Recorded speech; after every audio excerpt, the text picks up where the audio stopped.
گاؤں سے کراچی یاترائی 3 تفریح گاہیں ضرور دیکھتے ہیں: قائد-اعظم مزار، کلفٹن اور گارڈن۔ کراچی گارڈن کی مسلسل ویڈیوز دیکھ کر دل چاہا کہ ہم بھی بچہ پارٹی سمیت اس کی سیر کو جائیں۔ ہمارے یہاں انصاف پسندی بہت کم ہے۔ اگر کسی کا تعلق اقتدار سنبھالے پارٹی سے ہے تو وہ حکومت کے ہر اقدام کو درست قرار دے گا، خواہ وہ پوری دنیا کی نظر میں غلط ہی کیوں نہ ہو۔ اور جس کا تعلق حکومت مخالف پارٹی سے ہو تو اس کا کام حکومت کے ہر کام میں کیڑے نکالنا ہوتا ہے، چاہے وہ کام 100% درست ہی کیوں نہ ہو۔ سوشل میڈیا میں گردش کرتی ویڈیوز میں بھی یہی ہو رہا تھا۔ آپ نے جو ویڈیو بنائی ہے وہ حقیقت پر بھی مبنی ہے یا آپ نے گورنمنٹ سے کوئی لفافہ لے لیا ہے؟ اس نے تنگ آ کر کہا، بھائی جان آپ جا کر خود دیکھ لیں، دودھ کا دودھ پانی کا پانی ہو جائے گا۔ میں نے سوچا بات تو ٹھیک ہے، تو نکل پڑا بچہ پارٹی کے ساتھ۔ گارڈن باغیچے کے مین گیٹ کے سامنے پہنچے تو یہ دیکھ کر حیران رہ گئے کہ گویا پورا کراچی یہاں امٹ آیا تھا۔ انتہائی رش۔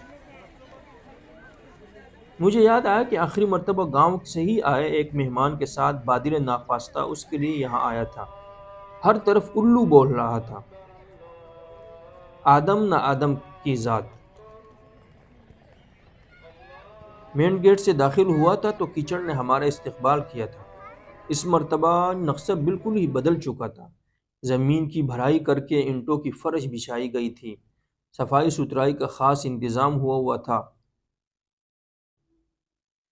جیسے ہی ہم باغ میں داخل ہوئے، ٹھنڈی ہوا کے جھونکوں نے ہمارا استقبال کیا۔ سبز گھاس، لہلہاتے درخت اور چہچہاتے پرندے، یوں محسوس ہو رہا تھا جیسے فطرت خود مسکرا رہی ہو۔ بچوں کی خوشی دیدنی تھی، کوئی ادھر دوڑ رہا تھا، کوئی ادھر، اور ہر چہرے پر معصوم مسکراہٹ سجی ہوئی تھی۔ چھوٹی بیٹی فضا آبدی کا قہقہ مجھے سوچ کی وادی میں غوطہ زن کر گیا کہ یہ قہقہے اور خوشی تو کبھی گھر میں نے نہیں دیکھی۔ الحمدللہ گھر میں بھی سب خوش ہوتے ہیں، ہنسی خوشی رہتے ہیں، لیکن اس نوع کی خوشی ایسی جگہوں میں ہی ملتی ہے۔ ایک آدھ مہینے بعد بچوں کو کہیں گھمانے لے جانا چاہیے۔ ہم نے مختلف جانور بھی دیکھے۔ سب سے پہلے شتر مرغ نے ہمارا استقبال کیا۔ یہ بڑی لمبی لمبی ٹانگیں۔ کچھ بچوں نے تو اسے نہیں پہچانا، کچھ نے پہچانا لیکن نام ذہن میں نہیں آ رہا تھا۔ شرارتی بندر، معصوم ہرن اور کچھ رنگ برنگے پرندے جو اپنی ہی دنیا میں مگن تھے۔ بچوں کی آنکھوں میں حیرت تھی اور دلوں میں خوشی کا شور۔ شیر اور شیرنی الگ الگ پنجرے میں بند تھے۔ شیرنی چکر کاٹ رہی تھی اور شیر مستقل دھاڑ رہا تھا۔ میں سوچنے لگا کاش ان کی بولی سمجھ پاتا کہ یہ کیا کہہ رہے ہیں۔ ویسے انسان اگر ان جانوروں کی بولی سمجھ نہیں سکتا لیکن اندازہ تو لگا سکتا ہے، اور جانوروں کے ساتھ رہنے والے ان کی سب عادات سے واقف ہو جاتے ہیں۔ اس کے بعد باری آئی جھولوں کی۔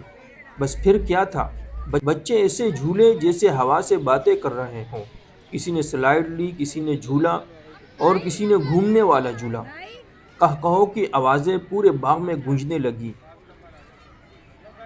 میں ایک طرف کھڑا یہ سب دیکھ رہا تھا اور دل ہی دل میں سوچ رہا تھا کہ زندگی کی اصل خوشی تو انہی چھوٹے چھوٹے لمحوں میں چھپی ہوتی ہے۔ نہ کوئی فکر، نہ کوئی پریشانی، بس خالص خوشی۔ ہم نے تھوڑی دیر بیٹھ کر آرام بھی کیا، ہلکی پھلکی گفتگو ہوئی، ہلکا پھلکا کھایا بھی، چاٹ، گول گپے، برگر اور کچھ یادگار تصاویر بھی بنائی تاکہ یہ حسین لمحے ہمیشہ کے لیے محفوظ ہو جائے۔ آخر میں دل یہی کہتا ہے کہ زندگی کی دوڑ میں کبھی کبھی رک کر ایسے خوبصورت لمحوں کو جینا بھی ضروری ہے، کیونکہ یہی لمحے بعد میں خوبصورت یادیں بن جاتے ہیں۔ حکومتی حمایتی ولاگرز نے کچھ مبالغہ آرائی کی تھی۔ شہر کے ننھے منھے بچے جو ویڈیوز میں پنجروں کے باہر گھوم رہے تھے ہمیں کہیں دکھائی نہیں دیے۔ کچھ مقامات جو اسکرین میں بہت خوبصورت تھے ان میں داخلہ ممنوع قرار دیا گیا تھا۔ بہرحال مجموعی اعتبار سے کراچی کا چڑیا گھر پہلے سے بہت اچھا تھا۔ بیجا تنقید اور حد درجہ مبالغہ آرائی سے بچتے ہوئے ہمیں زندگی کے ہر کام میں انصاف اور میانہ روی اختیار کرنی چاہیے۔